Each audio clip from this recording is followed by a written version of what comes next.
Welcome to our channel. Today we how to configure Squarespace for affiliate marketing. Easy tutorial step by step clearly. Begin by signing into your Squarespace account. Select the website you want to configure for affiliate marketing.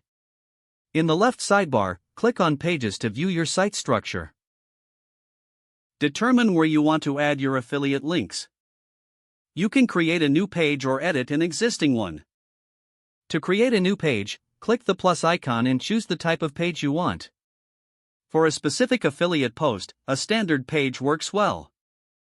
Once your new page is created, click on Edit to add content.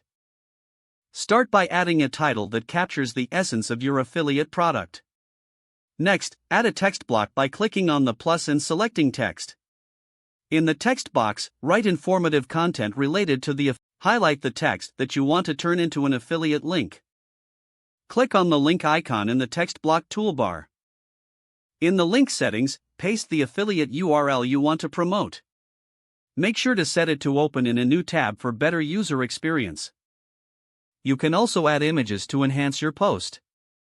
Click the plus icon again and select Image to upload an image related to the product.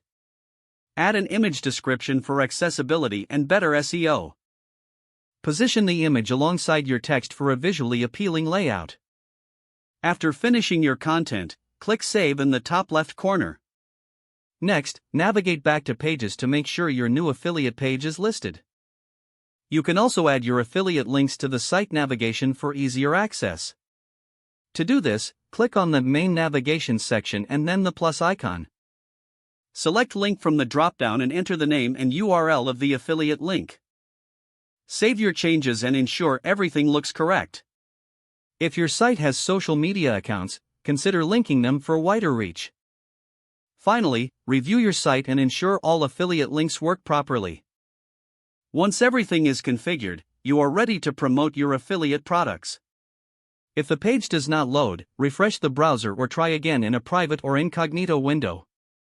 Don't forget to like this video and subscribe to our channel for more step-by-step tech guides.